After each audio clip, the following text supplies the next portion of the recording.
Mikey, come on, bro. Let's record. I'm starving. Hold on, bro. I'm checking out my teeth.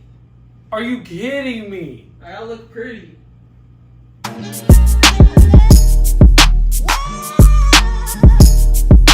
Welcome to NBN Takes, the hottest takes on the net. You know it. This episode, we got to talk about a little bit of it might be a touchy subject for a couple of you guys. I've been saying it, since before the season started. Mikey, now that PG is back and he's fully healthy, is Paul George the best player on the Clippers? Yeah. Thank you.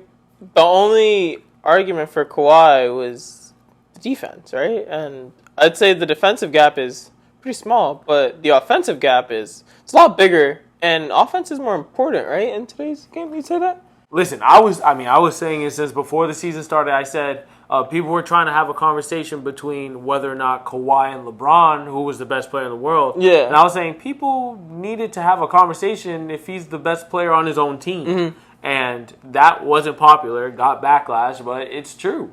As you just said, Paul George is a much more complete, better offensive player. He can create for others. That's where the real difference is. The Fact. creation for his others. His playmaking is absurd. Mm-hmm. His shooting ability, I would say he got more range. He's a more aggressive shooter. Oh yeah, he's so much more aggressive close. downhill. So when you take into that account, the gap offensively, like you said, is way bigger defensively. Mm-hmm. We're talking about someone who was literally a defensive player of the year finalist last year. With two bad shoulders.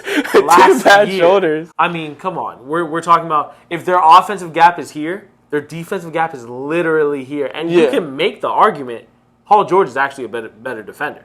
You can make that argument. Yeah. Too. So I'd lean Kawhi, but right, there's an argument. I would also but you cannot make the Kawhi's better offensively argument. Close. That's the biggest thing. Like, I can make the defense argument for Paul George. Exactly. You can say I'm wrong, which I would agree I am. Right. But if you try to convince me that Kawhi's the better offensive player, I'd be like, get out of here, bro. Close. Like, yeah. What are you talking about? Paul George, I'm so happy he's back healthy. Mm-hmm. He is the best player on that team. He's a stud. And he pushes the Clippers to such another level. Yeah. Oh my god! Like, they looked really good with Kawhi, and everyone's like, "Oh, this is the best team. This is the best team." Yeah, when you insert Paul George, it's clearly the best team. Like, get out of our mentions. Come on with that. They are clearly the best team. He's the best player on that team, and it's going to be interesting to see where he leads them. Yeah, Paul George, best player, easy.